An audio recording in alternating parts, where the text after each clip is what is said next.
Station road, civil line, Lalitpur, Uttar Pradesh. प्रबंधक श्री राजेंद्र जैन, धनवारा, पूर्व पार्षद। 9889888555।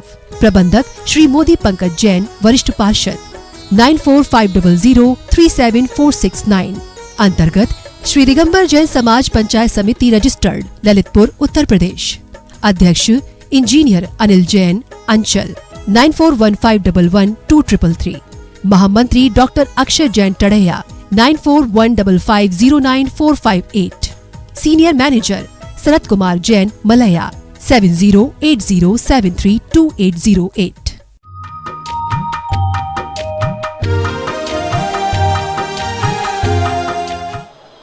नमो सिद्धाणो नमो आयर्याणो नमो वज्रायाणो नमो लोये सर्वशाहूर्णम। पंच परमेष्टि भगवान के आचार्य श्री गुरुवर कुंद कुंद महाराज के, आचार्य श्री गुरुवर विद्यासागर महाराज के, मुनि पुंगाव निर्यापक समर मुनि श्री सुधा सागर जी महाराज की, परम पूज्य 108 श्री पूज्य सागर जी महाराज की, समस्त मुनि संघ की। एक गुप्त नाम आया है जयपुर से। गुरुदेव के चरणों में कोटि नमन। आपकी जिज्ञासा है, इस समाधि के पूर्व आचार्य पद किसी को देना अनिवार्य है या पद का त्याग ही पर्याप्त है? किसी के आचार्य पद लेने से इनकार करने या योग शिष्य के न मिलने पर? आचार्य पद जो है वो किसी को देना, लिया है तो देना तो पड़ेगा। शास्त्र में तो यही लिखा है कि हमने आचार्य पद को किसी न किसी योग्य शिष्य को देकर के समाधि की ओर बढ़े। फिर भी यदि योग्य शिष्य नहीं है तो त्याग तो करना ही पड़ेगा।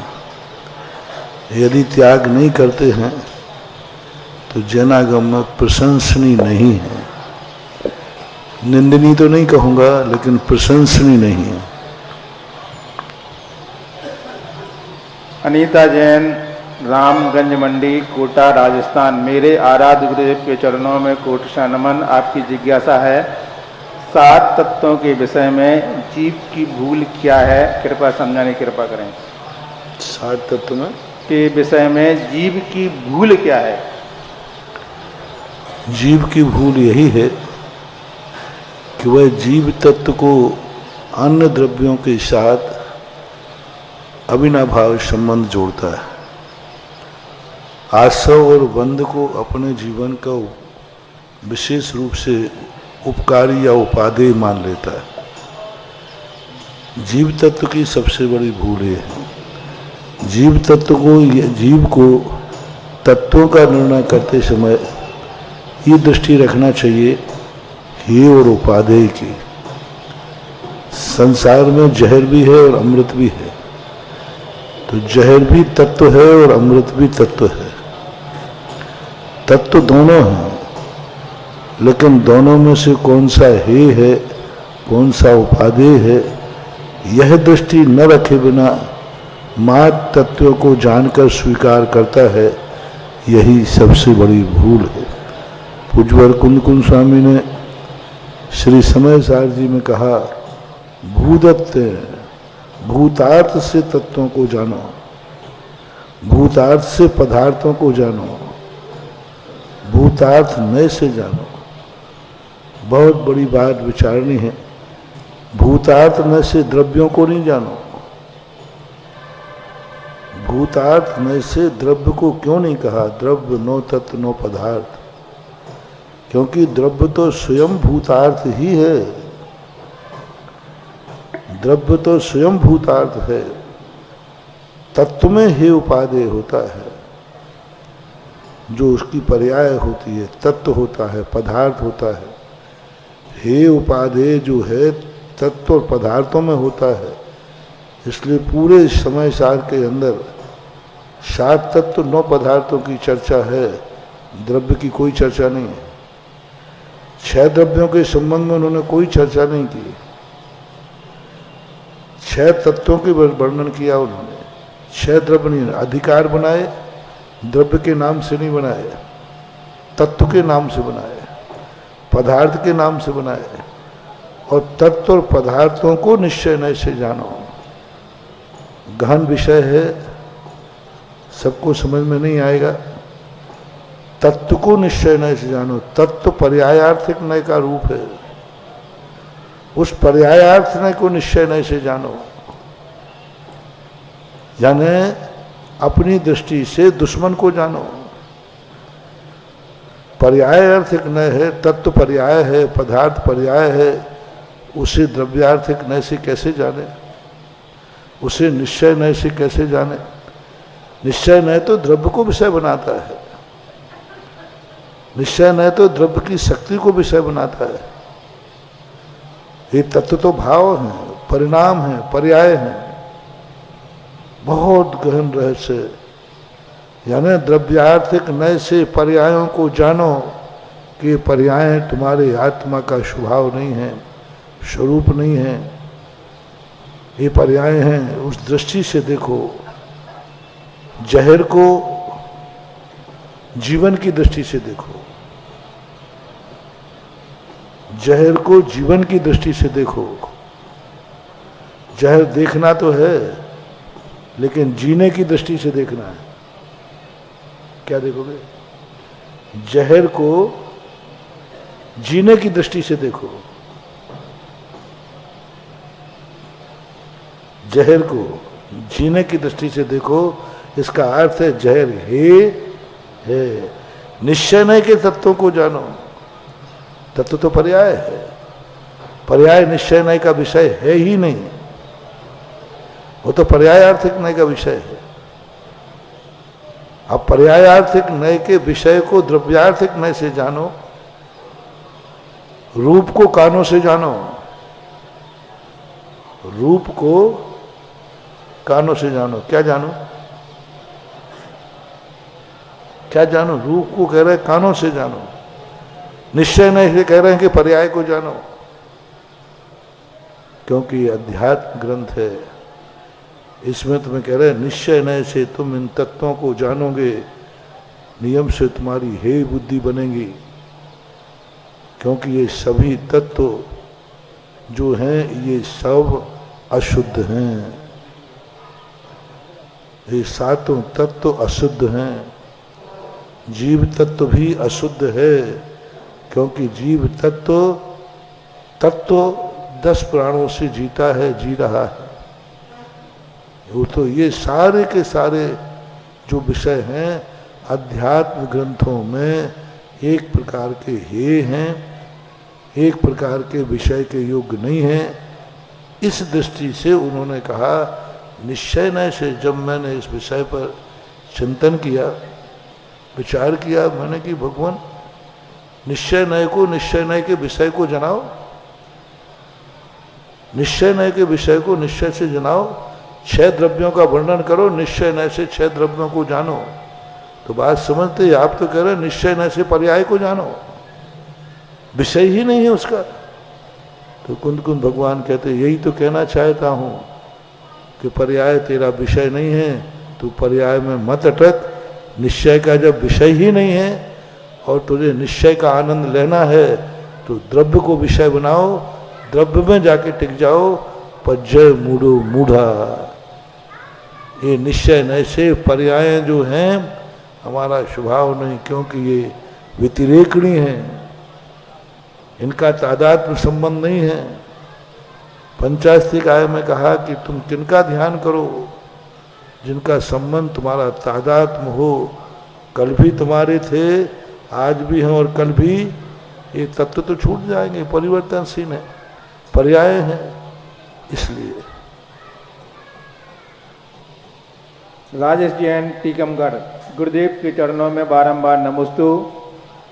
आपकी जिज्ञासा है कि तंत्र विद्या जैसी कोई चीज होती है क्या? अगर होती है तो उसका निराकरण क्या है? बंदे जाति क्या है? मंत्र, यंत्र और तंत्र, तंत्र विद्या एक बहुत बड़ी विद्या है, इसको नकार नहीं सकते। तंत्र विद्या के ऊपर एक बार सभाई माधवपुर के चतुर्मास में कम से कम 10 से 15 दिन प्रवचन दिए थे मैंने। तंत्र क्या है? तंत्र विद्या के बिना हमारी जिंदगी चल ही नहीं सकती। तंत्र विद्या के बिना हम मंदिर में मूर्ति की पूजा नहीं कर सकते। तंत्र विद्या एक बहुत बड़ी विद्या है। मंत्र विद्या साधना के आश्रित होती है। मंत्र विद्या में अपने कार्य किसी दूसरे से कराए जाते हैं और तंत्र विद्या में अपने मन को तद्रूप किया जाता है, सामने वाले को अपने रूप किया जाता है। तंत्र विद्या में जैसा हम दिखाएं वैसा सामने वाले को दिखना चाहिए, वो तंत्र विद्या है। मंत्र विद्या में जैसा है वैसा दिखाने का प्रयास करते हैं किसी साधन के माध्यम से। मंत्र विद्या दर्पण के समान होती है। दर्पण में देखो तुम क्या हो, ओरिजिनल, उसमें नकली नहीं होता, उसमें किसी का दबाव नहीं होता, संमोहन नहीं होता।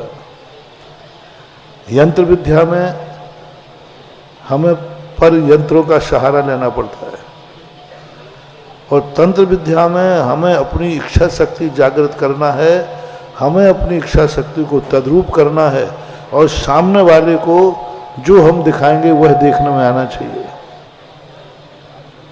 हम दिखाएंगे कि ये भगवान अभिनंदन नाथ की मूर्ति है तो सभी लोग क्या कहेंगे? ये तंत्र विद्या है। पूरा स्थापना निक्षेप तंत्र विद्या पर आश्रित है। पूरे जितने भी मंत्र तंत्रों की शक्तियां हैं तंत्र विद्या पर आश्रित है। तंत्र विद्या मिथ्या नहीं है।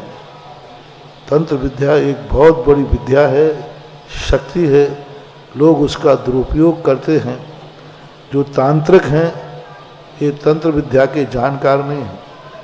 तंत्र विद्या बहुत पवित्र है। तंत्र विद्या में लोग व्यक्ति सामने वाले का गलत उपयोग कर लेते हैं। वो तो मंत्रों का भी कर सकते हैं, वो तो यंत्रों का भी कर सकते हैं।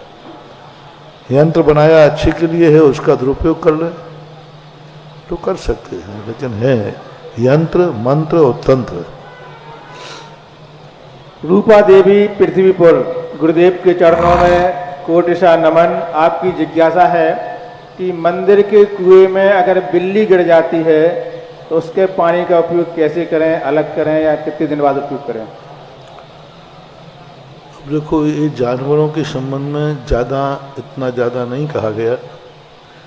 मनुष्य के संबंध में जरूर कहा गया। जानवरों में तो बिल्ली मरती तो कबूतर भी मर जाते हैं, पक्षी भी मर जाते हैं। उन जानवरों को निकाल करके 24 घंटे कुएं को यथावत छोड़ देना चाहिए। उसके बाद उसका पानी लेने योग्य है। लेकिन मनुष्य गिर जाता है तो या तो खाली करो या 6 महीने के लिए कुएं को यथावत छोड़ दीजिए। 6 महीने के बाद वह कुआं उपयोग के योग्य होता है और या खाली कर लीजिए। एक प्रश्न हमारी जिज्ञासा एक संस्थान के बच्चों का है। उनका कहना है कि संस्थान में रह करके सोने की कोई वस्तु शरीर में पहन सकते हैं क्या? चांदी की? सोना चांदी दोनों? अच्छा, सोना चांदी दोनों। क्यों पहनना चाहते हो? क्यों उपद्र के घर करते हो? अभी कोई ले जाए, महाराज जी हमारी चांद सोने की अंगूठी घूम गई, लो साहब इसी में लग जाओ। कहीं तुम नहाने गए, धोने गए, तुम चंचल आदमी हो और घूम जाए तो महाराज जी हमारी अंगूठी घूम गई। क्यों पहनना? क्या लेना देना है? या तो पहनो तो घूम जाए तो कोई बात नहीं, चली जाए तो कोई बात नहीं, और जब्त हो जाए तो कोई बात नहीं। जब्त हो जाए तो संस्थान में ले जाओ। विकल्प होता है, इतना अच्छा सामान रहो तो अच्छा है, विकल्प के कारण नहीं करना चाहिए। रिंकू जैन भोपाल, गुरुदेव के चरणों में कोटि सा नमन।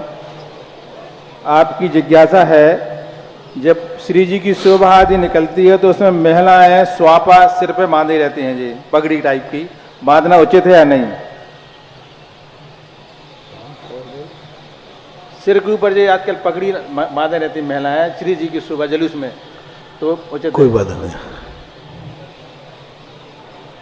मिनी जैन जबलपुर, गुरुदेव के चरणों में कोटि सा नमन।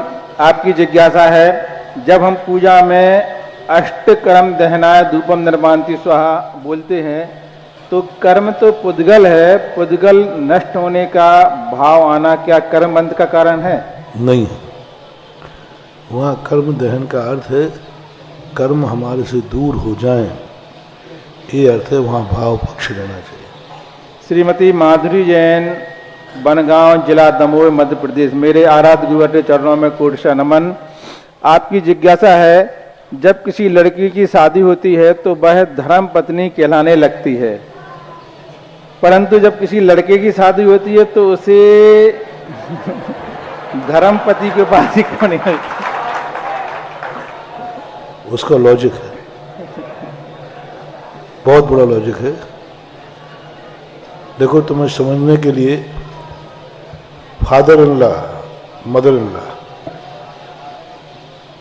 फादर इन लॉ किसे बोलते हैं? ससुर को। मदर इन लॉ धर्म के पिता, धर्म के पिता। पिता है नहीं, पिता है नहीं, हमने अपनी पवित्रता से इनको पिता मान लिया है। हमारे गोत्र की नहीं है, ये दूसरे गोत्र की है। पुरुष के साथ धर्मपति नहीं लग सकता क्योंकि उसका गोत्र ओरिजिनल है, स्वयं का गोत्र है, पिता का दिया हुआ गोत्र है। और स्त्री के साथ इसलिए लगाते हैं कि उसका ओरिजिनल गोत्र नहीं है, धर्म का गोत्र है। धर्म का यानी कानून का, कानून से, समाज की व्यवस्था से उसको इस गोत्र में शामिल किया गया है। ओरिजिनल माता पिता है नहीं, सास ससुर, लेकिन वो कानून से, धर्म से, समाज से, रिस्पेक्ट, उनके आदर से हम उनको पिताजी कहते हैं। इसे बोलते हैं उपचार। धर्म का जहां रूप बने संसार में तो उसे उपचार मान लेना कि ये है नहीं, लेकिन हम इनको वह दर्जा, क्योंकि स्त्री हमेशा विपरीत गोत्र की होती है, वह विपरीत गोत्र की ही होती है, और उस गोत्र से आकर तुम्हारे का परिवार में आके मिली, इसलिए उसको धर्म पत्नी, धर्म पिता, धर्म। अपनी ओरिजिनल बहन को आप क्या कहते हैं? लेकिन बनाई हुई को धर्म है। ओरिजिनल भाई को धर्म भाई नहीं कहते, जो बनाया जाता है ये हमारे धर्म के भाई है, ये धर्म की बहन है, ये धर्म के पिता हैं। तो ये जो भारत के देश में चलता है ये बहुत लॉजिक है इसमें। पुरुष को यदि धर्म कहेंगे तो वह नकली माना जाएगा, गोत्र परिवर्तन। हाँ, तुम जाकर के सास ससुर की दृष्टि में धर्म के बेटे हो।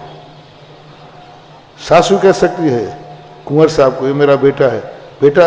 हाँ, बोले धर्म का बेटा है, धर्म का बेटा है नहीं, लेकिन हम इसको धर्म से बेटा कहते हैं।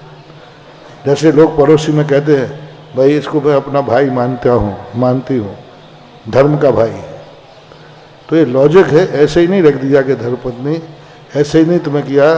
तुम्हारे लिए धर्मपति नहीं कह सकते क्योंकि तुम्हारा गोत्र वही चला आ रहा है जिस गोत्र से आपका वंश बनता है। यदि आपको धर्मपति कहेंगे तो आपको गोत्र परिवर्तन करना पड़ेगा। जिया जैन विदिशा, गुरुदेव के चरणों में कोटि सा नमन। आपकी जिज्ञासा है कि देखा जाता है कि दूध का अचानक उबल कर गिरना, दूध उबल रहा हो एकाएक गिर जाए बाहर, गिरना कैसा होता है? कोई कहता है शुभ होता है, कोई कहता है अशुभ होता है। जैन धर्म में इसकी क्या मान्यता है? काय को दूध बगरा रहे हो? अच्छा ही नहीं है, यही मान लो तुम तो। क्योंकि दूध अच्छी चीज़ है, उसको ऊपर यदि इसको शुभ मान लेना तो रोज पता नहीं कितने किलो दूध उबाल आएगा। बोले रुको रुको उबल जान दो, क्योंकि उबलने के बाद दूध शुभ हो जाता है। तो दो चीजें खराब हुई, एक तो तुम्हारा गैस खराब होगा और दूध बर्बाद हो जाएगा। इसलिए अशुभ ही मानना चाहिए, ये शुभ नहीं हो सकते। दीप्ति जैन, दिल्ली। गुरुदेव के चरणों में कोटि नमन। आपकी जिज्ञासा है, जैन विधि अनुसार महाराज जी वास्तु दोष हटाने का क्या उपाय है? वास्तु दोष से हटेगा। अब तुम कहो किसी को बीमारी है, उसको हटाने का क्या उपाय है? अरे भाई धर्म क्या करेगा? बहुत अच्छा प्रश्न है। कोई व्यक्ति को मलेरिया बुखार है, बोले महाराज जी कौन सा श्लोक पढ़ें, कौन सी माला फेरें? कोई दुनिया में कोई माला नहीं है। तो फिर धर्म काहे के लिए? धर्म इसलिए किया जाता है कि इसको दवाई लग जाए। सुन रहे हो ना? मलेरिया दूर हो जाने का कोई मंत्र नहीं है।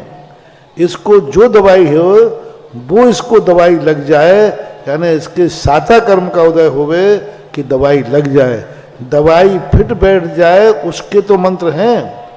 लेकिन बीमारी दूर हो जाए उसका कोई मंत्र नहीं है। वो तो बैक्टीरिया है, उसकी तो जो लगेगा लगेगा, पर दवाई लग जाना चाहिए।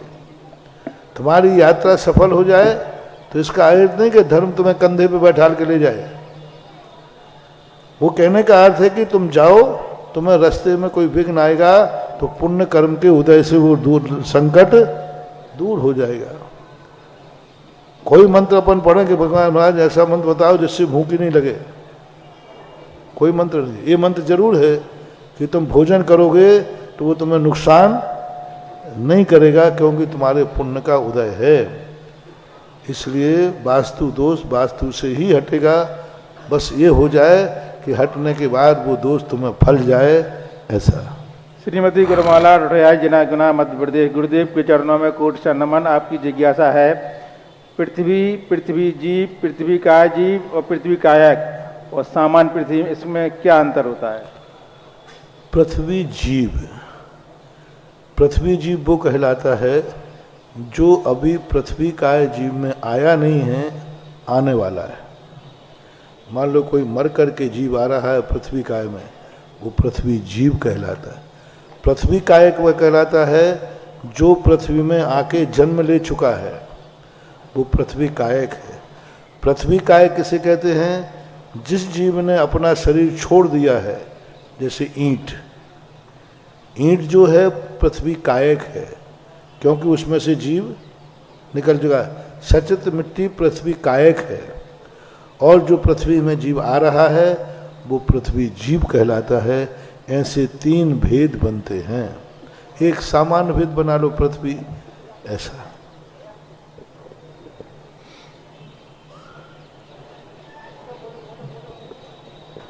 Great poet, philosopher, thinker, religious representative, ideal character, hero, proponent of Kundakund's legacy, behead hermit, hypnosis king, जीवंत बड़े बाबा, संत शिरोमणि आचार्य गुरुवर श्री 108 विद्यासागर जी महामुनि राज की।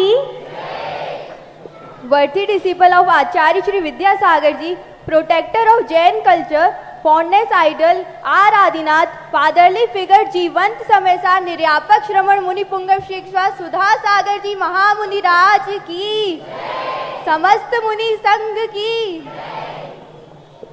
On behalf of all the viewers, listeners who are watching the live program of Jigyasa Samadhan through Jinwani channel, Adinath channel and Sudha Kalash channel, all the Vidwan Vidushi present here and entire Lalitpur Samaj, we in obeisance bow ourselves in eternal faith in steps of Guruvar. Namostu Guruvar, Namostu Guruvar, Namostu Guruvar.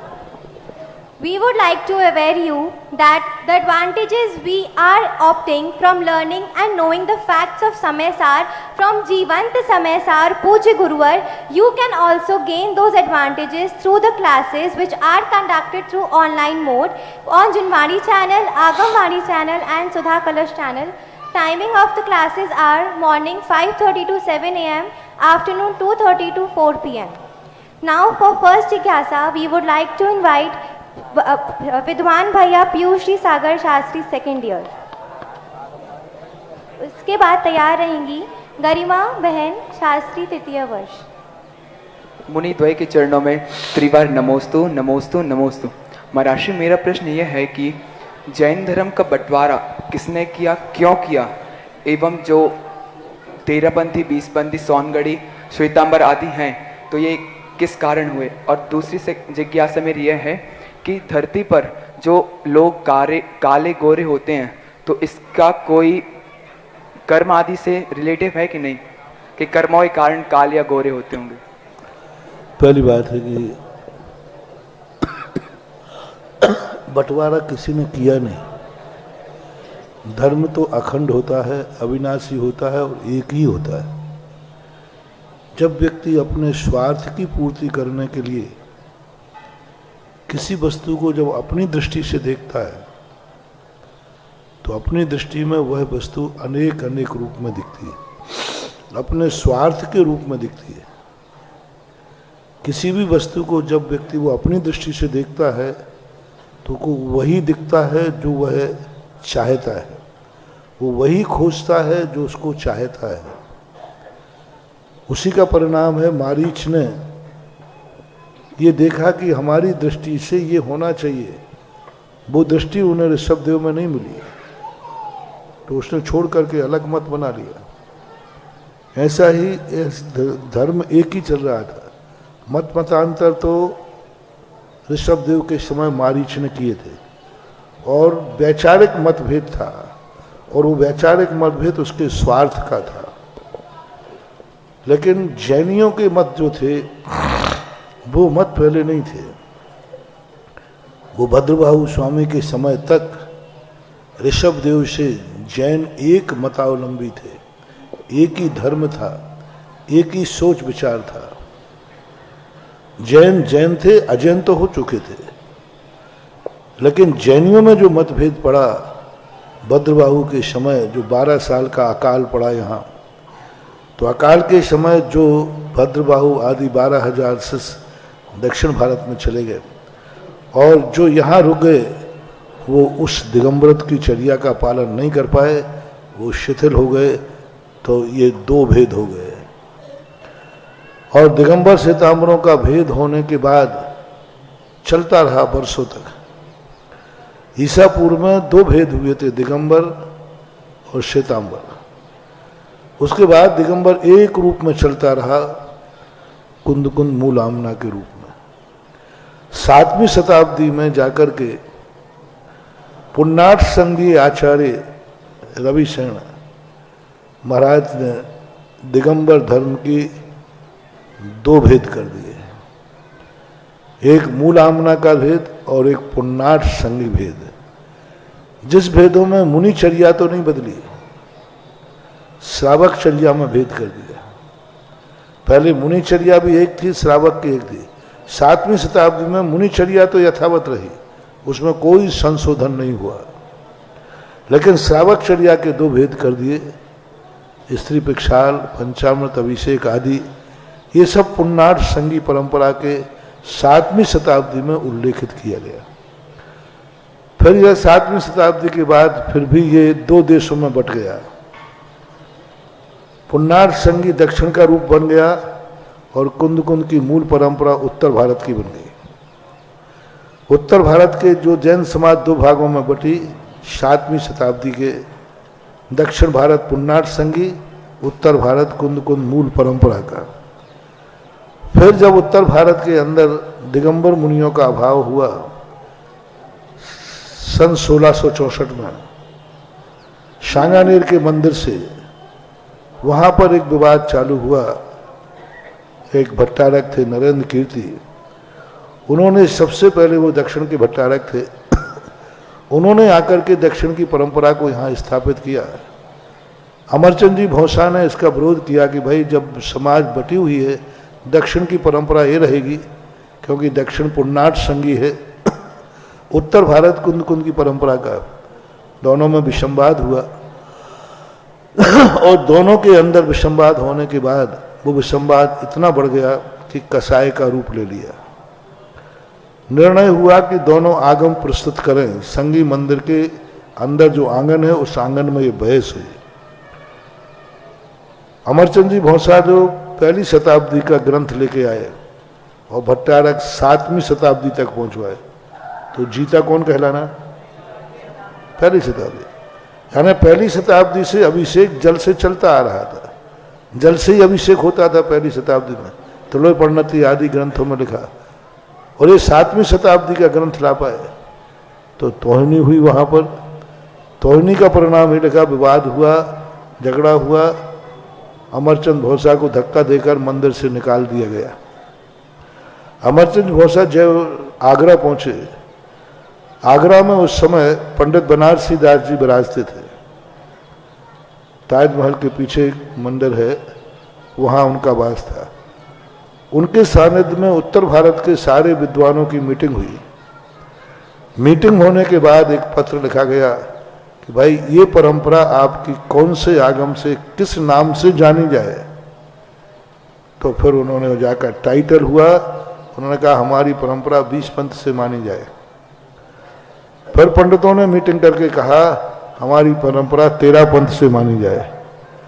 2 व्यक्तियों के झगड़े से ये 13-20 पंथ जो हैं 1664 में उत्पन्न हो गए। कैसा भेद हो गया? दिगंबर श्वेतांबर ईसा पूर्व 100 यानी 2000 के लगभग। फिर 700 साल तक एक साथ चलने के बाद 7वीं शताब्दी में उत्तर और दक्षिण भारत 2 भेद हुए और फिर 1664 में 13 और 20 की स्थापना हो गई। उसके बाद अब कितने बट रहे हैं और सुनाओ। और 16वीं शताब्दी के बाद एक पंथ बना दिगंबरों में तारण पंथ। फिर 19वीं शताब्दी में एक पंथ बना कंजाइस्ट। तो अब ये भेद फिर होते गए, चलते गए। हिस्ट्री जाग्राफी बेवफा, रात भर रफा दिन में सफा।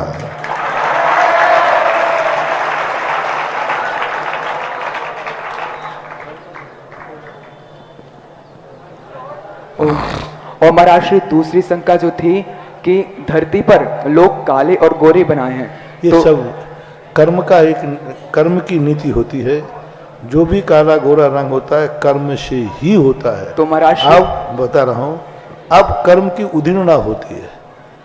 जैसे वही व्यक्ति साउथ में जाएगा तो उस समय उसका रंग उसी प्रकार उदीर्णा हो जाएगी। उसका जन्म यदि विदेशों में होता है जहाँ शीत है तो वहाँ उदीर्णा हो जाती है। द्रव्य क्षेत्र काल भव भाव से कर्मों की उदीर्णा हो जाती है। लेकिन कलर मिलेगा तो कर्म से ही मिलेगा। अब वो कर्म क्षेत्र के कारण उदीर्णा को प्राप्त हो गया, काल के कारण उदीर्णा को प्राप्त हो गया, भव के कारण उदीर्णा को प्राप्त हो गया। तो इस कारण उदीर्णा कहते हैं, इनसे हम उदीर्णा होता है। नमोस्तु महाराज। विदुषी बहन महिमा जी जैन सागर शास्त्री द्वितीय वर्ष। इसके बाद तैयार रहेंगे विद्वान भैया नमन जी खुरई शास्त्री द्वितीय वर्ष। पितृतिल गुरुदेव के चरणों में दरबार नमोस्तु नमोस्तु नमोस्तु। गुरुदेव आप श्रवण संस्कृति के अभेद अखंड अनंत राज के महानायक हैं। आपने प्रमाण नए निश्चेप स्वाद्वाद अविनाभाव द्रव्य गुण वस्तु पर्याय आदि अकाट श्रद्धांतों का ज्ञान देकर श्रवण साधकों को पंचम काल के अंत समय तक निर्भय बना दिया है। गुरुदेव आपने कल कक्षा में बताया था कि किस प्रकार आपके ध्यान में श्रमण संस्कृति संस्थान खोलने का विचार आया। तो गुरुदेव हम भी जानना चाहते हैं कि आपकी किस ध्यान में संत श्री सुधासागर बालिका छात्रावास एवं महाविद्यालय खोलने का विचार आया। कृपया समाधान करें गुरुदेव। नमोस्तु। विचार चलते रहते हैं, विचारों को रोका नहीं जाता। कभी भी विचारों को रोकना नहीं चाहिए। विचार रोकने से जंग लग जाती है। बुद्धि मिली है उसका उपयोग करो। तो इसलिए जब बालिकाओं को आज दुनिया में जो बालिकाओं के संस्मरण है, हमें सबसे ज़्यादा इस संबंध में, जब मैं कोटा में था वहाँ एक बालक ने और एक बालिका ने अलग अलग समय पर, बालक ने कहा रात्रि भोजन का मेरा त्याग है मुझे यह हार देते समय त्यागा था, और 6 महीने से वो एक टाइम भोजन कर रहा था। वो आया, महाराज जी मैं क्या करूं, एक टाइम भोजन करता हूं तो पढ़ाई पे फर्क पड़ेगा, और यहां दिन में कहीं मिलता नहीं है। अब मैं धर्म बचाऊं या जीवन बचाऊं, दोनों में से एक होना पड़ेगा। मैं आज तक कभी किसी प्रश्न के उत्तर में मौन नहीं होता। वो प्रश्न पूरा नहीं कर पाता, मैं कहता बेटा उत्तर आ गया, चुपचाप बैठा। पहली बार है जो मैं उसका उत्तर नहीं दे पाया, पहली बार मैं उत्तर नहीं दे पाया। नहीं तो तुम प्रश्न पूछते हो, मैं उत्तर दे देता हूं। उत्तर ही नहीं हुआ, मैंने बोलने का बिल्कुल कुछ भी नहीं, दिमाग शून्य। मैंने उससे कहा बेटा इसका जवाब मैं कल दूंगा। अब 24 घंटे की मोहलत मुझे मांगना पड़ी एक बच्चे के प्रश्न के। जवाब कितना छोटा सा था, लेकिन मेरे पास उत्तर नहीं आया, मैं दिमाग शून्य हो गया। मैंने कहा मैं क्या करूं, मैंने कहा बेटा एक मोहलत दो, कल आना। रात में मैं सोचता रहा, सोचते सोचते पता चला कल मैंने उत्तर नहीं दिया। मैंने ये प्रश्न समाज के सामने रखा, और मेरे रखने का तरीका ऐसा था कि उस बच्चे के आने के पहले ही घोषणा हो गई कि यहाँ हॉस्टल बनाया जाए जिसमें दिन में भोजन मिलेगा। जब शाम को दोपहर में 3 बजे के क्लास के बाद आया, मैंने कहा बेटा धर्म भी बचेगा और जीवन भी बचेगा।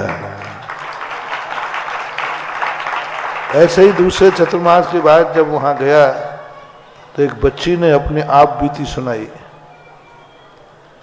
हम किस ढंग से रह रहे हैं, हमारे साथ क्या हो रहा है, हम कैसे जी रहे हैं, उसकी पूरी कहानी सुना करके मैं दहल गया। दूसरे दिन ही बालिका छात्रावास की स्थापना हो गई। मतलब वैसे मेरे लिए कोई फर्क नहीं पड़ता, लेकिन मैं दहल गया, जैसे तुम्हारे संस्थान के लिए दहल गया था ना। ऐसा ही जब देखा कि आज सारी बच्चियां, युवा बच्चियां जितने हैं, बहुएं हैं, माताएं हैं, किशनगढ़ में देखा कोई धर्म को पढ़ने को तैयार नहीं, पढ़ाने को तैयार नहीं, पाठशाला के लिए कुछ नहीं, सब जीरो, कुछ नहीं। बहुएं नहीं है, अभी वो शुद्धि बोलना नहीं जानती, उनको यही ज्ञान नहीं है कि महाराज को नमोस्तु बोलना है, उन्हें यही ज्ञान नहीं है कि भगवान के दर्शन स्थिति क्या है। जब देख करके 2-4 लोगों से पूछा तो मैंने कहा ऐसे में तो सारी समाज बर्बाद हो जाएगी। उसी समय बेनारा जी, शीतल जी आए थे तो चर्चा चली कि ऐसा कैसे संभव है क्या, क्योंकि बच्चियों के लिए ऐसा कोई स्थान था ही नहीं। 2000 वर्ष में अभी तक कोई भी रिकॉर्ड नहीं है कि कहीं बच्चियों को पढ़ाने का शास्त्रीय आचार्य के छात्रावास हैं। लड़कों के तो थे, गणेश प्रसाद वर्णी जी ने किनके खोले थे, बहुत स्कूल खोले, और छात्रावास भी बहुत थे। मुरैना है, सागर है, साड़ूमल है, बरुआ सागर है, मड़ावरा है, बनारस है, बहुत सारे स्थानों पे खोले थे। तो ये तो सब, लेकिन बच्चियों का छात्रावास कहीं नहीं। बहुत रिक्स थी, बहुत विचार करने पर मैंने कहा भाई समय दो। 1-2 महीने तक विचार विमर्श हुआ, अंत में जाकर के निर्णय किया कि इसको शुरू तो किया जाए, थोड़े रूप में शुरू किया जाए, थोड़ी सी 10-20 बच्चियों के रूप में, देखें सैंपल के रूप में। अभी छात्रावास बनाया नहीं जाए, छात्रावास बनाना नहीं है, अभी मात्र धर्मशाला में रख करके देखना है। धर्मशाला में हमने सोचा बच्चियां क्या आएंगी, 10-5 आएंगे, नहीं आएंगे तो एकदम बंद कर देंगे। लेकिन बच्चियां तो ऐसे झूमे कि पहले ही साल में 20 से 50 पे संख्या पहुंची। अब संभालने के लिए फिर ये सागर की महिलाएं थी, शीला डोरिया वगैरह, ये लोग, सब लोग और भी महिलाओं के साथ विचार विमर्श हुआ, कोई संभालने को तैयार नहीं। अब इनको संभालना तो बहुत टेढ़ी खीर है। है? बच्चे लोग ईर्ष्या करते हैं, आप लोग ईर्ष्या करते हो, बहुत ईर्ष्या करते हो। हमेशा बच्चियों को सुविधाएं दी जाती हैं। देखो बच्चियों को एसी में रोका, हमें डाल दिया महावीर चिकित्सालय में। मैं सब जानता हूं, इतना नहीं, तुम ये मत समझना कि मैं कोई, मेरी खोपड़ी बहुत तेज है। तुम समझो ये कौन है? ये तुम्हारे में से किसी की बहनें हैं। तुम्हें यदि कहीं ट्रेन में सुरक्षित स्थान मिलेगा तो तुम सुरक्षित होगे कि अपनी बहन को करोगे? फिर ये कौन है? फिर यदि तुम्हारे जीवन में सुरक्षा का सवाल आवे, तुम कहीं जंगल में हो, कहीं भी हो दुनिया में, या तो तुम सुरक्षित हो या तुम्हारी बहन सुरक्षित है, तो तुम किसे सुरक्षित करोगे? बहन को। तो तुम्हें तो ईर्ष्या के स्थान पर यह करना चाहिए, हम भली पंडाल में सो जाएंगे लेकिन हमारी बहनें कमरे में सोएंगी, क्योंकि इनका जीवन रक्षा करने के लिए ज्यादा है। रक्षा करना इनकी बहुत जरूरी है, क्योंकि इनके लिए जितनी सुरक्षा चाहिए, 100 लड़के यात्रा करें और एक जनाना साथ में हो तो बोलो, 100 पुरुष साथ में हो तो कोई दिक्कत नहीं, लेकिन एक जनाना हो, चाहे वो माँ हो, चाहे पत्नी हो और चाहे बहन हो, एक जनाना हर सवारी के साथ, कितनी बात बढ़ जाती है। तुम्हें हम पंडाल में भी सुला देंगे तो हमें कोई खतरा नहीं है, लेकिन क्या इनको हम पंडाल में सुला सकते हैं? फिर जब से बच्चियां आई हैं हमारे साथ पक्षपात हो रहा है। समझ गए होंगे, समझदार को इशारा काफी है। जब से बच्चे आए हैं उन्हीं को प्रेफरेंस दिया जाता है। आए वो लोग बाद में आएंगे तो उनको आगे बैठा लेंगे, और हम लोगों को ये तुम्हारा अपमान नहीं है, ये तुम्हारा अपमान नहीं है, ये तुम्हारी बहन की सुरक्षा है। ये अपमान नहीं है, ये नारी जाति की सुरक्षा है। उसे तुम अपमान न दिया करो कि अपमान है। आज उनको धर्मशाला में रोका गया, तुम्हारा अपमान नहीं किया गया, उनको सुरक्षा प्रदान की गई। कौन तुम्हारा अपमान करेगा? किसके ऐसे भाव है? तो ऐसे लेकर के ये आया। फिर बहुत सारी महिलाओं की, अभी तक हमने महिलाओं के सदस्य नहीं बनाए थे, फिर महिलाएं सदस्य बनाए, फिर 1 लाख रुपया कौन महिला दे, फिर ये सब लोग महिला सदस्य बने। मंजू छावड़ा हैं, राणा जी की पत्नी, क्या नाम, रेणु जी हैं, वंदना जी हैं, सुशीला पाटनी वगैरह, ये सब। फिर एक समूह तैयार हुआ। अब वो समूह संभाल रहा है। हम तो निर्देशन दे सकते हैं, हमारी मर्यादा है, हमारी भावना है, बाकी संभालना तो समाज को है। समाज तो ऐसी सामाजिक विपरीत परिस्थितियों को देख करके कुछ भाव आया। बुझते हुए दीपकों को इस हवा के झोंकों से मेरे हाथ लगाने से बचता है, तो मैंने कहा चलो हाथ लगाए देते हैं। बाकी भौतिकता की आंधी जो चल रही है, उस आंधी को तो मैं रोक नहीं सकता, बस इतना ही कर सकता हूं कि मेरे पास जो दीपक आए उसमें मैं अपने हाथ की चिमनी लगा सकता हूं। चिमनी होती ना, चिमनी। बस भौतिकता की आंधी को हम नहीं रोक सकते। अब जो अपने पास आएगा अपन उस पर अपनी चिमनी लगा देंगे। अब कोई चिमनी को उखाड़ के फेंक देवे तो मैं क्या करूं? अब कोई दीपक, कोई बच्चे बच्चियां चिमनी को इतना गर्म कर दें कि चिमनी टूट जाए, तो फिर मेरा दोष नहीं है। इतनी सारी सुरक्षा देने के बाद भी बच्चे बच्चे तुम लोग गड़बड़ करो, तो फिर मेरा दोष नहीं है। मेरे पास तो जितनी चिमनी है उतनी ही लगा दूंगा। ऐसे भाव के कारण एक संस्कृति, संस्कार जीवित हो। जितना बचा सकता हूं बचा रहा हूं। नमोस्तु। प्रातः स्मरणीय पितातुल पूज गुरुदेव के चरणों में बारंबार नमोस्तु नमोस्तु नमोस्तु। हे भगवान, मेरी शंका है कि जो हम कर्म करते हैं पूर्व भव में, वह इस भव में भोगते हैं। अगर अच्छा भोगते हैं तो शुभ कर्म के कारण, और बुरा भोगते हैं तो अशुभ कर्म के कारण। तो इससे कुछ लोगों की मानसिकता यह बन जाती है कि जो हमने कर्म किए हैं तो उनके कारण हमारे भाग्य में पहले से ही सब कुछ लिखा गया है, तो वह पुरुषार्थ करना छोड़ देते हैं। और हम उन्हें समझाते हैं कि पुरुषार्थ से हम उस कर्म के उदय को बढ़ा घटा सकते हैं, तो वह कहते हैं कि जो लिखा गया है वह तो हमें भोगना ही है। तो कृपया समाधान करें महाराज जी, उन्हें कैसे समझा? लिखा किसने है? लिखा किसने है ये पूछो। किस्मत में जो लिखा गया है ठीक है, लिखा किसने है? स्वयं ने लिखा है। जब स्वयं ने लिखा है और भोगना भी किसको है? स्वयं को, तो स्वयं भी उसको काट भी सकता है। यदि किस्मत में लिखा भोगना ही पड़ेगा तो फिर पुरुषार्थ नाम की चीज खत्म हो जाएगी। पुरुषार्थ से हम बचा सकते हैं, और कम से कम पुराने कर्म को भोगना भी पड़ेगा तो कम से कम नए कर्म के बंध से हम बच सकते हैं। जो कुछ किया विगत में कुछ पुण्य पाप, वह आ रहा उदय में स्वयमेव आप।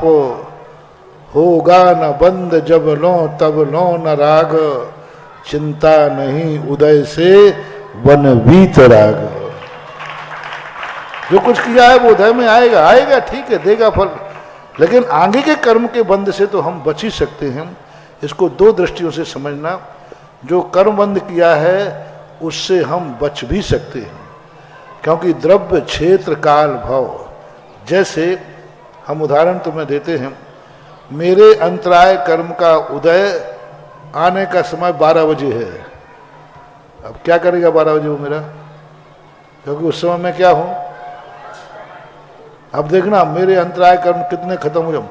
मात्र 10 से 11 से जो भी समय होता ना, उस 1 घंटे में कर्म आएगा तो हमें भोजन नहीं करने देगा, बाकी मैंने ही त्याग दिया।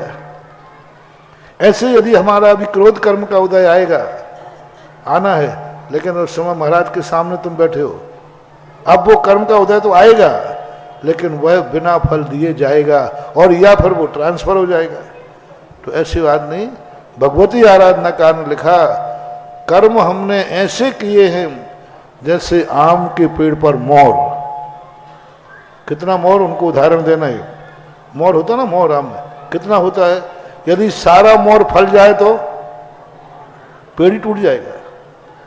तो अब बोलो, मोर इतने पाप किए, इतने कर्म बांधे अपने एक एक समय में मोर के समान, अब वो मोर कितना गिर जाता है नीचे? कैरी बनने के पहले गद्दी बन जाती है, कैरी बनती है। कैरी कितनी खत्म हो जाती है? आम पर पेड़ कितने पक पाते हैं? आम पर पेड़ पर लगे हुए फल कितने पक पाते हैं? गिनती में। तो कर्म किए हैं आम के मोर के समान, और फल देते हैं पके हुए आम के समान।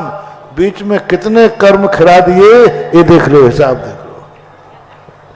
इसलिए ऐसी बात नहीं है। कर्मों की लकीरें, पुरुषार्थ करने से किस्मत की भी लकीरें बदल जाती हैं, क्योंकि वो हमारे।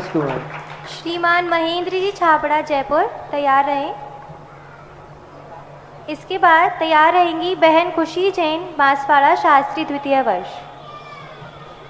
जब तक जो पुण्यार्चक परिवार अपनी भक्ति कलश की राशि लेकर आए हैं वह आए। श्रीमती शकुन देवेंद्र कुमार जी, बाहुबली जी, कलश जी। परिवार के परम आराध्य गुरुवर के चरणों में त्रिकाल नमोस्तु नमोस्तु नमोस्तु। हे महाराज जी, मेरा प्रश्न है, जीव कांड में जो अर्थ संदृष्टि बताइए उसका क्या अर्थ है?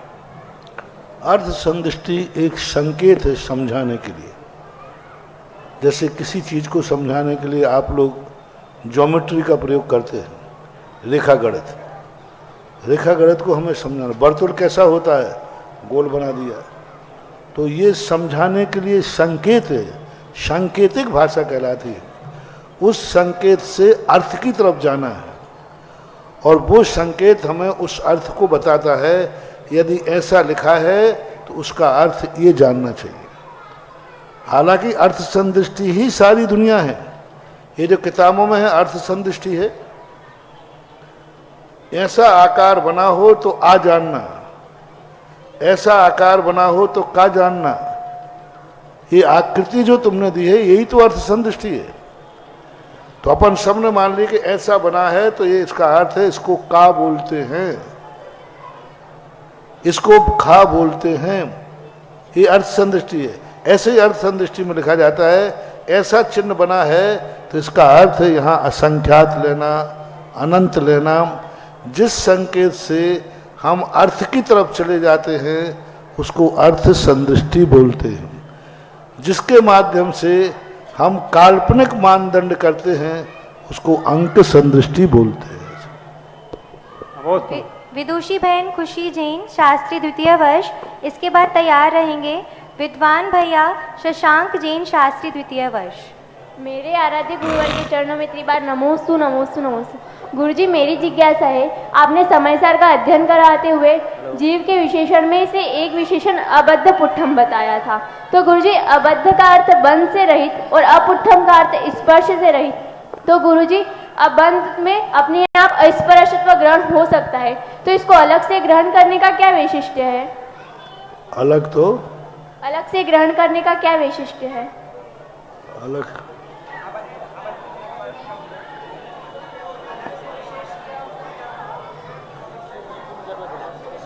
उसी में गर्भित हो जाएगा, अलग से क्यों कहा? अस्पर्श और अबुद्ध पुट्टम दोनों में अंतर है। नहीं गुरुजी, जिसमें अबद्ध में अस्पर्श तो अपने आप ग्रहण हो सकता है, नहीं तो फिर उस नहीं हो सकता है? नहीं, अबद्ध अलग चीज है। देखो, कोई भी चीज को बांध दिया, अब ये छूट नहीं सकता, छूट नहीं सकता, इतने समय तक ये बंधा रहेगा। स्पर्श चट होकर छूट गया। स्पर्श में अर्थ बंधा हुआ हो ऐसा कोई नियम नहीं। बंधी हुई वस्तु स्पर्श करेगी, लेकिन स्पर्श करने वाली वस्तु बंधी हुई हो शुभ बात नहीं है। तो वहाँ ये कहा है आत्मा कभी बनती नहीं है, कर्म से कर्म बनता है। आत्मा कभी बनती नहीं है, कर्म से कर्म बनता है। अस्पर्श, आत्मा किसी का स्पर्श नहीं करती क्योंकि उसका स्पर्श गुण ही नहीं है। जब गुण ही नहीं है तो वो किसी को कैसे छू लेगी? यानी छूने से हम अशुद्ध हो जाते हैं। तो वो कहते हैं आत्मा अशुद्ध होने इसलिए करना पड़ा कि पर पदार्थों के संयोग आने पर आत्मा का स्वरूप अशुद्ध हो जाता है। तो आचार्य कहते हैं वो स्पर्श ही नहीं करती किसी को, आत्मा तो अरूपी है, तो वो अशुद्ध होने का सवाल ही नहीं। इसलिए प्रत्येक विशेषण का अलग अलग अर्थ है। एक एक विशेषण में अन्य मतों का खंडन है। जो ऐसा विचार मानते हैं तो अबद्ध पुट्टम कह दिया। जो मानते हैं कि नहीं संयोग से संसार बनता है, तो आत्मा किसी का सहयोग करती नहीं।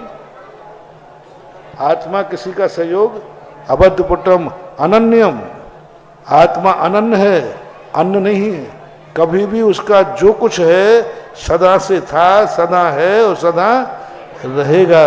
नियत, उसका कोई भी कार्य अनियत नहीं है, सब कुछ नियत है। नियत यानी ज्ञान जानेगा तो ज्ञान जानेगा ही, दर्शन देखेगा तो दर्शन, ये नियत है। ज्ञान कभी दर्शन बन जाएगा, दर्शन कभी ज्ञान बन जाएगा, नहीं, नियत है। अवशेष, अवशेष का अर्थ है अपने आप में पूर्ण है, कोई शेष खाली नहीं है, पूर्ण है, असंयुक्त है। वो किसी भी वस्तु से मिलकर के अपना संयुक्त कार्य नहीं करती, वो स्वयं पर पदार्थों से असंयुक्त है, ऐसा मानना चाहिए। विद्वान भैया शशांक जैन, शास्त्री द्वितीय वर्ष। आगे तैयार रहे आनंद जी जैन, अमित गारमेंट्स, ललितपुर। मम आराध्य गुरुदेव के चरणों में बारंबार नमोस्तु नमोस्तु नमोस्तु। महाराज श्री, मेरी जिज्ञासा यह है कि जो कर्मों की विषम योजना होती है, कर्मों की विषम योजना और क्षय में क्या अंतर है? कर्मों की विषम योजना और क्षय में क्या अंतर है? योजना और संक्रमण में, कर्मों की विषम योजना और क्षय में क्या अंतर है?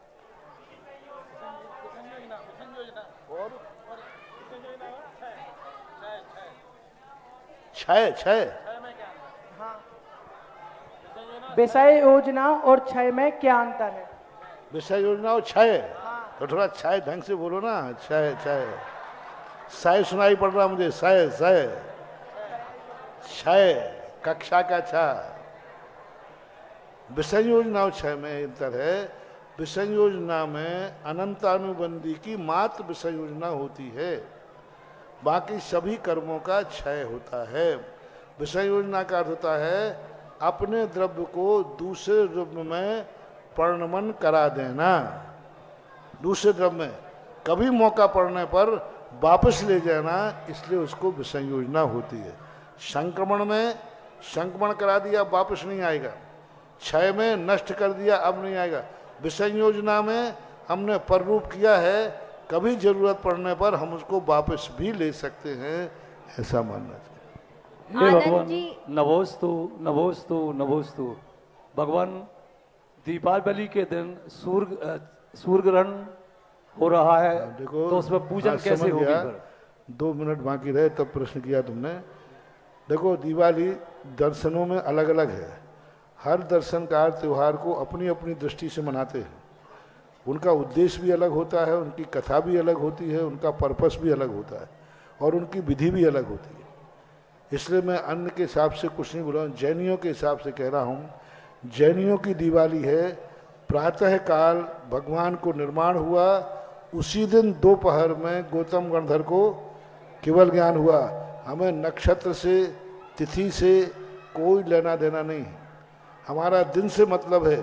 सुबह उनको मोक्ष हुआ, इनको केवल ज्ञान हुआ, तो सुबह अपन को निर्माण लाडू चढ़ाना है 25 के सुबह, और उसी दिन 25 को ही दिवाली मनाना है। अब दिवाली के दिन उस दिन 25 तारीख को ग्रहण पड़ रहा है, 4 से 6 बजे के बीच में ग्रहण है। 4:04 से ग्रहण चालू हो जाएगा, तो 5:57 तक ग्रहण है, यानी 6 बजे तक। 4 से 6 के बीच में आप दिवाली न मनाएं, घर की दिवाली। आपके दिवाली का सबसे बढ़िया मुहूर्त दिया है 3:20 से 4 बजे के पहले पहले। 3 बजे से आप तैयारी शुरू कर दीजिए, 4 बजे के पहले पहले आप अपनी दिवाली मना लीजिए। सबसे श्रेष्ठ मुहूर्त है, मुहूर्त भी सर रही है, लग्न भी बहुत अच्छी लग्न है, स्थिर लग्न है, कुंभ लग्न, चौघड़िया भी शुभ का है। सब तरफ से सबके लिए, दिगंबर जैनियों के लिए उसी दिन 25 को ही दिवाली मनाना है, क्योंकि 24 को दिवाली मनाने में जैनियों के लिए कोई पर्पस नहीं है, कोई हल नहीं है। भगवान को केवल ज्ञान हुआ ही नहीं, तुमने दिवाली मना ली। 24 को निर्वाण लाडू नहीं चढ़ा सकते, भगवान को मोक्ष है ही नहीं, और तुमने मोक्ष चला गया। आजकल फैशन चल गई है, जिंदगी में 13वां कर लो। क्या पता मरने के बाद किसी ने किया कि, तो ऐसे भगवान को मोक्ष हुआ नहीं, हम लाडू चढ़ा दें। भगवान को केवल ज्ञान हुआ ही नहीं, हम 24 को कैसे कर लें? 24 तारीख को हम दिवाली मना ही नहीं सकते, गौतम गणधर को केवल ज्ञान ही नहीं हुआ। भगवान को निर्माण होवे तब केवल ज्ञान होवे। तो अपन सारे भारत में अपन को इस संबंध में नहीं पढ़ना कौन क्या कर रहा है। दिगंबर जैनियों के लिए 25 तारीख के प्रातःकाल लाडू चढ़ना है, सभी भारत में चढ़ेगा, और 25 तारीख के दोपहर में 3 से 4 बजे के बीच में दिवाली मनाना है। किसी कारण से यदि ये मुहूर्त चूक जाए, न कर पाए, तुम बाहर हो, तो बस 4 से 6 बजे का समय छोड़ देना, और फिर तुम्हें जब मनाना हो सो मनाना, लेकिन मनाना 25 को है। मनाना है किसको है? मैंने मुहूर्त भी इस पर बता दिया, 3:20 से 4 बजे तक, बिल्कुल सब तरफ से सुबह। मान लीजिए इसमें 19-20 होता है, तो बस 4 बजे से 6 के बीच का छोड़ देना, और फिर तुम्हें जब चाहे मना लेना, लेकिन मनाना 25 को है, ये निश्चित हो गया, और 4 से 6 के बीच में नहीं मनाना।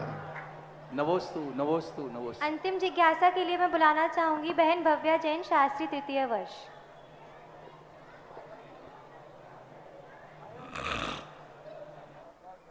मुनिद्वय के चरणों में कोटिसा नमोस्तु नमोस्तु नमोस्तु। क्योंकि यदि हम ये कहते हैं कि 25 तारीख को शाम को अमावस्या नहीं रहेगी, तो किसी शास्त्र में नहीं लिखा कि गौतम गणधर को अमावस्या को हुआ था। भगवान का तो लिखा है 14 से रत्ती है, 14 का अंतिम पहर, अंतिम शुरुआत और अमावस्या का, यानी भगवान को मोक्ष हुआ है 14 के अंतिम घड़ी में। और निर्माण जो उनका मोक्ष कल्याणक माना गया देवता है वो अमावस्या की प्रथम घड़ी में, क्योंकि मोक्ष गया तुरंत थोड़ी मनाएंगे, मोक्ष जाने के बाद देवता आएंगे। तो 14 के अंतिम घड़ी में मोक्ष हुआ है और मोक्ष कल्याणक कब मनाया गया? अमावस्या की प्रथम घड़ी में। तो ये हुआ। अब गौतम गणधर को केवल ज्ञान कब हुआ? किसी शास्त्र में नहीं लिखा। कल के दिन कोई अपने जैन पंडित ही दलील देंगे कि 25 तारीख को तो अमावस्या ही नहीं है। तो कौन से शास्त्र में लिखा है कि केवल ज्ञान गौतम गणधर को अमावस्या को हुआ था? कहीं नहीं लिखा, किसी शास्त्र में नहीं लिखा। अमावस्या में हुआ था, इस नक्षत्र में हुआ था, बस इतना लिखा है कि सुबह भगवान को मोक्ष हुआ और दोपहर में भगवान गौतम गणधर को केवल ज्ञान हुआ। तो दोपहर लिखा है और उसी दिन लिखा है। तो दिन अपना वही हो और दोपहर के बाद मनाना है ये वही हो, बस अपन को अमावस्या और एकम से कोई मतलब नहीं है। नमोस्तु गुरुदेव। गुरुदेव, मेरी जिज्ञासा यह है कि प्रायोग मरण की क्या विशेषता होती है और क्या यह पंचम काल में संभव है? यदि है तो इसका प्रभाव किस प्रकार देखने को मिलता है? प्रायोग मरण, प्रायोग गमन मरण और इंगनी मरण, ये दोनों मरण आज पंचम काल में निषेध है। आज मात्र भक्त प्रत्याख्यान नाम का मरण हो सकता है। प्रायोग गमन मरण, इंगनी मरण, आज ये दोनों मरण है नहीं, करना नहीं चाहिए, आगम की आज्ञा है। क्योंकि प्रायोग गमन मरण और इंगनी मरण में दोनों में बहुत कठिन है, प्रतिकार नहीं कर सकते। जिस अवस्था में हो उसी अवस्था में रहोगे। यदि गिर गए तो गिरे रहोगे, यदि किसी ने कांटा लग गया पैर में तो कांटा निकालोगे नहीं। और बहुत कठिन है आज के समय हीन संगन, इंगनी मरण और प्रायोग गमन मरण वज्र सब नाराज संगन वाले ही करते हैं। गुरु की महिमा मैं क्या गाऊं, गुरु की महिमा मैं क्या गाऊं, गाने के लिए शब्द नहीं। परम उपकारी गुरुवर जैसा दुनिया में दूजा संत नहीं, परम उपकारी गुरुवर जैसा दुनिया में दूजा संत नहीं। अब इनको मैं प्रायश्चित दे दूंगा, क्योंकि प्रायश्चित सार्वजनिक नहीं दिया जाएगा, मैं उनको दे दूंगा जो प्रायश्चित देना।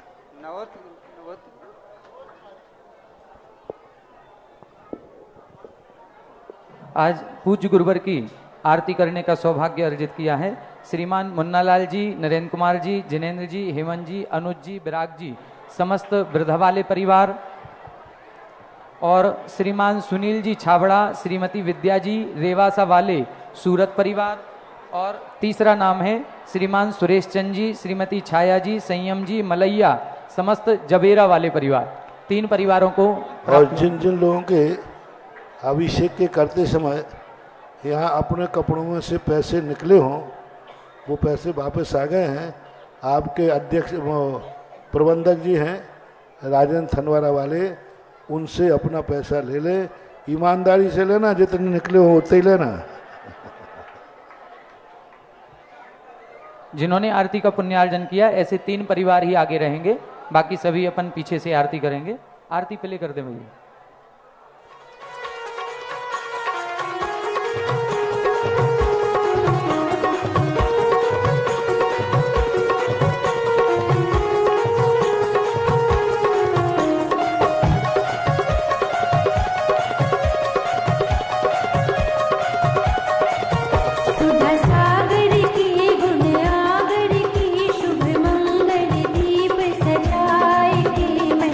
आज उतारूं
इस कार्यक्रम के पुण्यार्जक थे श्री 1008 श्री अभिनंदन नाथाय नमा, Shri Digambar Jain अभिनंदनोदय Atishay Tirth Kshetra, station road, civil line, Lalitpur, Uttar Pradesh. प्रबंधक श्री राजेंद्र जैन धनवारा, पूर्व पार्षद, 9889888555। प्रबंधक श्री मोदी पंकज जैन, वरिष्ठ पार्षद, 9450037469। अंतर्गत श्री दिगंबर जैन समाज पंचायत समिति रजिस्टर्ड, ललितपुर, उत्तर प्रदेश। अध्यक्ष इंजीनियर अनिल जैन, अंचल, 9415112333। महामंत्री doctor Akshay Jain Tadaiya, 9415509458। Senior manager Sharad Kumar Jain, Malaya, 7080732808।